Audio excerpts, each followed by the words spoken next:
학원과 식당이 들어선 골목을 지나 언덕길을 따라 한참을 올라가면 산 꼭대기 바로 아래 인재 씨가 사는 곳이 나옵니다.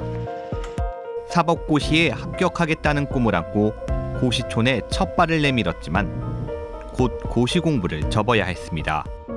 96년부터 왔으니까 34살인가 3살인가 늦게 고시를 시작했어요. 건강이 안 좋아져서 그만뒀죠. 온 전신이 다 아파요. 이 같은 것도 다 떨어져 나가고. 어느덧 28년이 흘러 60살이 됐고 그 사이 가족과도 연락이 끊겼습니다. 형하고 누나가 형제의 형을 전혀 못 느끼고 그렇게 말과 행동을 하고 하니까 가지 않고 연락도 안 해요. 책상 하나 놓고 한 사람이 겨우 누울 수 있는 좁은 공간에서 인재 씨는 무료하게 시간을 보낼 때가 많습니다. 그냥 음악이나 듣다가 오전은 그렇게 때우고 오후는 특히 겨울에 방도 춥고 어쩌고 하니까 이불 폭집어 쓰고 누워있을 수밖에 없어요. 그냥 낮잠으로 때우고. 지붕과 지붕이 이웃해 있고 방과 방이 다닥다닥 맞닿아 있지만 정작 사람과 사람은 이어지지 않은 곳. 옆방에 누가 사는지도 모르고 얘기 거의 안 해요. 원룸 살면 더 알죠.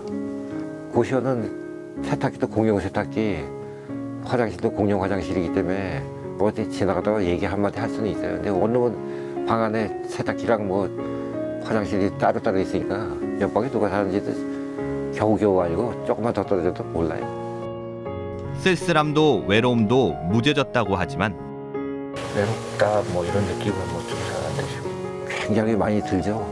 근데 그것도 이제 단계 지났어요. 방 안에 들어와서 할 일 없고 그냥 갑갑할 때 방에 들어오면 뜨거운 게 목으로 치밀어 올라가지고. 비슷한 처지의 사람들이 모인 자조 모임에서 주고받은 몇 마디로 위안을 얻습니다. 갈 곳도 없고 답답한데 그래도 그거라도 있으니까 조금 나아요. 그리고 또 신부님이 사람이 좋으니까 사람 좋은 사람들이 모여들고. 네, 지붕과 지붕이 맞닿아 있고 방과 방도 붙어 있는데 정작 사람과 사람은 이어지고 있지 않다. 김호정 기자, 이 말이 굉장히 묵직하게 다가오는데요.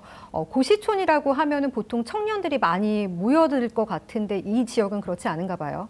네, 그 서울대학교와 가까운 곳에 고시촌이 형성되면서 많은 수험생들이 몰려들었는데 그 2017년 사법고시가 폐지되면서 대부분의 고시생들이 떠났습니다. 이 고시생들이 떠난 자리를 고시촌의 싼 방값과 저렴한 물가를 찾아온 직장인, 학생, 취약계층들이 채웠는데요. 지난 2022년 한국도시연구소에서 진행한 실태조사를 보면 대학동에 거주하는 남성들 대부분이 남성이고 또 50대, 60대 이상, 40대 순으로 비율이 높은 것으로 나타났습니다. 특히 산꼭대기 쪽에 가까울수록 중장년층 거주가 두드러졌는데 그중에는 저희가 만나본 사례자처럼 그 고시 공부를 하러 왔다가 중년이 된 경우도 있었습니다. 네, 수치로 한번 살펴볼 수 있을까 싶은데 중장년 1인 가구 서울에 얼마나 있는 겁니까? 네, 2021년 통계청 조사를 보면요. 서울의 1인 가구 수는 149만 명으로 확인이 됐습니다. 이 가운데 중장년층인 40에서 60대는 24.5%로 36만 5천여 명이 혼자 사는 것으로 집계됐습니다. 네, 1인 가구의 24.5%가 중장년층이다 이렇게 전해주셨고요. 보통 중장년층이라고 하면 한창 일하거나 주도적으로 생계를 꾸려나가고 또 경우에 따라서는 어느 정도 자산도 가지고 있을 거다 이렇게 생각을 하는데 이 영상 보니까 그렇지 않은 경우가 꽤 많다는 거죠. 네. 지난해 서울연구원의 서울시 1인 가구 실태조사와 제도 개선 연구 용역이라는 보고서를 보면요. 중장년이 경제적으로 가장 안정적이라는 통념이 있는데 이런 사실과 다르다고 분석했습니다. 그러면서 중장년 1인 가구가 가진 평균적인 경향 때문에 이 중장년 1인 가구들의 취약성이 명확하게 드러나지 않을 수 있다고 이렇게 분석을 했습니다. 네, 보통 이제 중장년 1인 가구 하면은 우리가 사회적으로 이런 생각들을 가지고 있기 때문에 이런 통념 때문에 우리 사회 관심에서 좀 더 소외되고 있는 거 아닌가 이런 생각이 드는데요. 이렇게 생활에 어려움을 겪고 있는 혼자 사는 중장년들을 위한 정책들은 뭐가 없을까요? 네, 서울시에서 운영하는 포털 중에는 1인 가구 포털이라는 게 있습니다. 네, 1인 가구 포털이요? 네, 이 1인 가구 포털에서 중장년을 검색해 보면 한 20개 정도의 정책이 나오는데요. 아쉬운 점은 이 대다수 정책들이 중장년만을 초점을 두기보다는 그 1인 가구 정책에 중장년을 포함한 경우가 더 많다는 겁니다. 예를 들면 서울시가 복지 사각지대 발굴을 위해서 지난 2017년부터 운영하는 우리 동네 돌봄단을 보면요. 사회적 고립 위험이 있는 1인 가구 대상에 중장년을 포함하는 식입니다. 네, 1인 가구라 하더라도 연령대에 따라서 필요한 부분이 다 다를 텐데요. 맞춤형 정책을 만들려면 이제 중장년 1인 가구들이 실제 어떤 어려움을 겪고 있느냐 이거부터 파악되는 게 우선돼야 할 것 같다는 생각이 들거든요. 네네. 그 1인 가구 중장년은 가족 관계가 이렇게 끊겼지만 그 부모나 자녀 등 가족 부양을 부담할 가능성이 큰 것으로 나타났습니다. 또 생활비가 부족하면 보통은 이제 가족과 친구에게 도움을 받지만 이들 중장년들은 그 대출을 받는 경우가 많았고요. 그 부채 규모도 큰 것으로 나타났습니다. 공적인 지원을 받기가 어려운데 비공식적인 안전망도 부족한 실태였습니다. 관련해서 전문가에게 저 자세히 들어봤습니다. 중장년은 일반적으로 경제활동을 하는 집단이라고 생각을 하고 그들에 대한 어떠한 지원이나 돌봄 이러한 것들이 사실은 제도적인 것 자체가 거의 구축되어 있지 않는 경우가 많아요. 그러니까 그들이 이제 사회적으로 고립되거나 어떤 시스템상에 의해서 파악이 잘 안 되고 그러다 보니까 이러한 제도의 사각지대에 놓여 있는 경우가 많아요. 네, 돌봄이라든지 정부나 지자체 복지 정책, 뭐 청년, 어르신들에게는 나름 마련이 그래도 좀 된 것 같다 이런 생각이 드는데 상대적으로 중장년층에게 좀 부족한 거 아닌가 이런 생각이 들어요. 그런데 또 요즘 언론 보도 보면요, 중장년 고독사 문제가 또 많이 늘어나고 있다 이런 소식들이 종종 들리거든요. 실제 네. 어떻습니까? 지난해 그 보건복지부가 12월에 그 고독사 실태 조사를 발표를 했습니다. 그 조사 내용을 보면요. 5, 60대가 전체 연령 가운데 고독사 비중이 가장 높은 것으로 나타났습니다. 특히 고독사 사망자 가운데는 5, 60대 남성이 절반 이상인 52.1%로 나타나서 고독사 예방 대책이 시급한 것으로 확인이 됐습니다. 이런 중장년의 고독사 비율 증가의 배경에는 그 외로움과 고립감을 들 수가 있는데요. 서울시 1인 가구 실태 조사 결과를 보면 중장년 14.4%가 외로움과 고립감을 동시에 겪는 것으로 나타났습니다. 특히 대학동의 경우에는 이런 사회적 고립을 겪지만 사회적 관계를 맺는 데는 소극적이고 또 거주지 밖으로 나가는 것에 대해서는 큰 장벽을 느끼는 것으로 나타났습니다. 네, 지금 김호정 기자가 말씀을 해주셨는데 고독사 사망자 가운데 절반 이상이 5, 60대다. 예, 절반 이상을 지금 차지할 정도인데 이분들이 사회적 고립, 외로움만 겪는 거는 아닐 것 같아요. 가장 이제 기본적으로는 경제적인 어려움이 있을 것 같은데 생활의 기본이 되는 끼니를 챙기지 못하는 경우도 많다고요. 네, 그 저소득 1인 가구의 경우 공통적으로 그 식생활에 대해서 이제 어려움을 겪고 있었는데요. 한국도시연구소가 대학동 주민들, 특히 중장년층을 중심으로 이 조사를 했는데 주거비 때문에 식비를 줄인 경험이 있냐라는 질문에 80%가 식비를 줄인 경험이 있다라고 이렇게 답을 했습니다. 대학동 고시촌의 경우에는 서울에서 임대료가 가장 싼 곳으로 알려져 있는데 이마저도 부담이 돼서 식비를 줄인 주민들이 많다는 겁니다. 네. 그런데 대학동에 이렇게 혼자 사시는 분들에게요, 그 따뜻한 밥 한 끼를 챙겨주시는 분들이 있다고 해서 제가 직접 찾아가 봤습니다. 평일 오전 11시 30분 관악구 대학동의 주택가에 줄이 섰습니다. 구수한 부침개 냄새가 풍기는 안쪽에선 음식 준비가 한창입니다. 갓 지은 밥과 고기볶음, 부침개, 겉절이를 수북하게 쌓고 따뜻한 설렁탕도 그득히 담아냅니다. 이 인심 가득한 도시락은 누군가에게 하루 또는 이틀치 식사가 됩니다. 밥을 좀 많이 담아드릴까? 선생님 밥 좀 많이 담아주세요. 네. 이거 이틀을 드셔야 되기 때문에 밥을 좀 주세요. 국도 많이? 일주일에 3번 무료로 도시락을 제공하는 이곳을 혼자 사는 중장년 남성을 비롯해 어르신과 청년 등 다양한 사람이 찾습니다. 고시생들이 떠나간 이 자리에 그러니까 외부에서 그 많은 그 가난한 이들이 이제 이 지역에 들어오기 시작했어요. 고시생들 이후에 중장년들이 더 어려운 사람이 들어온 이 지역에 그들을 선택하고 도와줄 필요가 있겠구나라고 생각해서 길벗사랑 공동체 해피인을 2017년도에 설립을 하게 됐죠. 대학동 고시촌의 반값은 보증금 없이 한 달에 15만 원에서 20만 원 정도.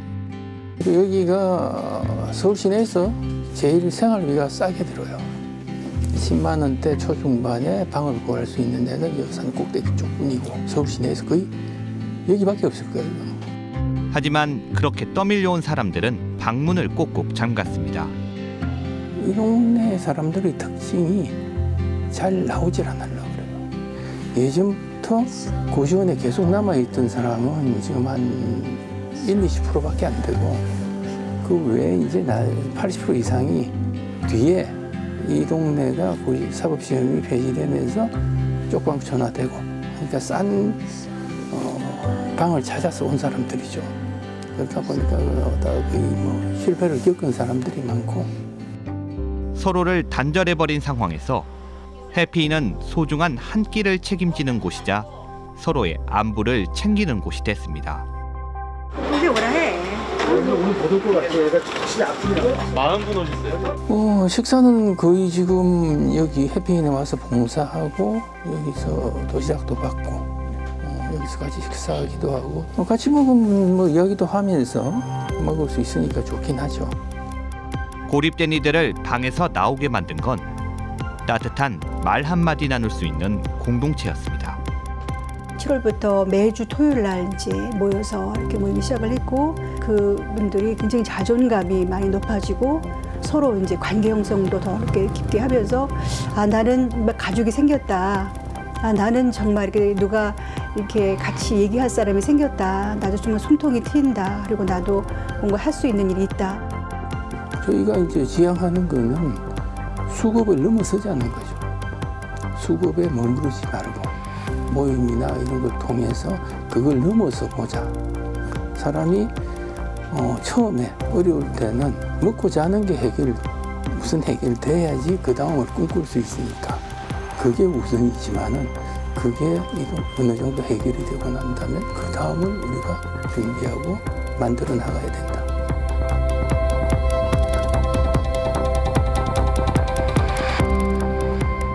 네, 먹고 사는 문제가 해결돼야지 다음도 꿈꿀 수가 있다. 그리고 당사자들 모임을 통해서 자존감이 높아졌다. 이제 이런 말씀들을 영상에서 해주셨는데 혼자 사는 저소득 주민을 위해서 밥 한 끼는 단순히 배고픔을 해결하는 것 이상의 의미가 있을 것 같다라는 생각이 들거든요. 네, 맞습니다. 단순히 끼니를 해결하는 것뿐만이 아니라요. 이곳에서 모임을 하거나 서로 안부를 물으면서 스스로 바깥으로 나오는 사례가 늘고 있는 건데요. 대학동에서 중장년 1인 가구를 위해서 쉼터를 운영하는 신부님이 계십니다. 인터뷰 내용 들어보시죠. 이곳에 살지만 투명인 인간처럼 사는 사람들이 되게 많았죠.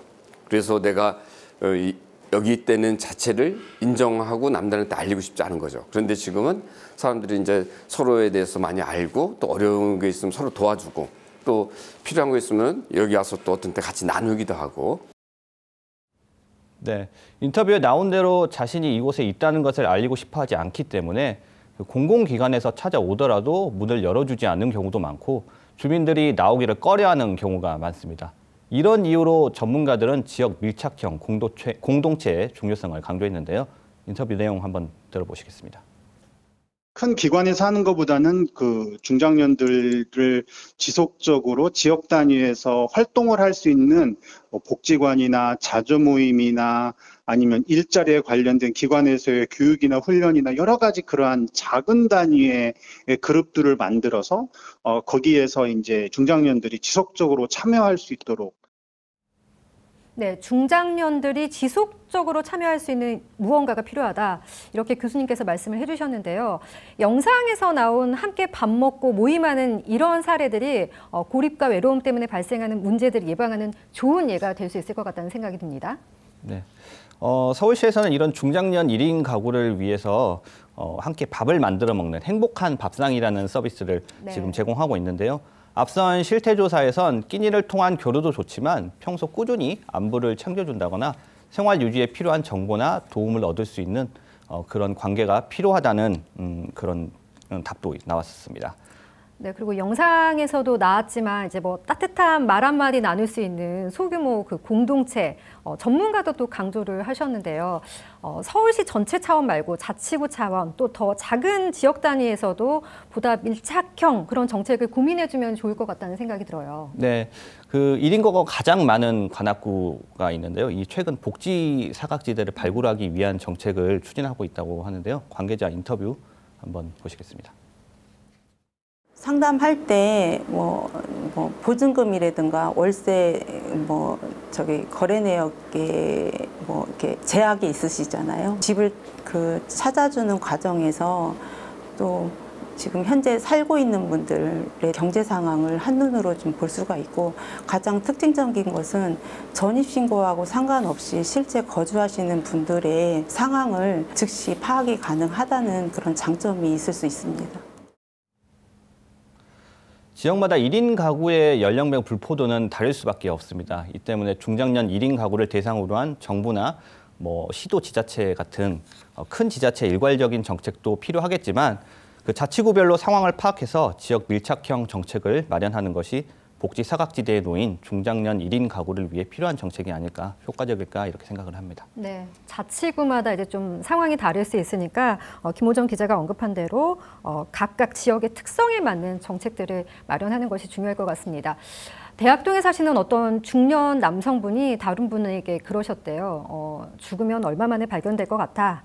그러니까 평소에도 고독사 할 수 있다는 불안감을 가지고 계시는 거죠. 그러면서 같이 모임에도 나오고 활동하자 이렇게 권유를 하신다고 하는데요. 마땅히 갈 곳 없는 이들이 발걸음할 수 있는 곳, 또 서로에게 따뜻한 안부를 물을 수 있는 곳을 마련하는 일들을 우리 지역사회에서 하고 있었습니다. 서울시와 지자체가 또 어떻게 힘을 보탤 수 있을까요? 오늘 밀착 취재팀 여기까지 듣겠습니다.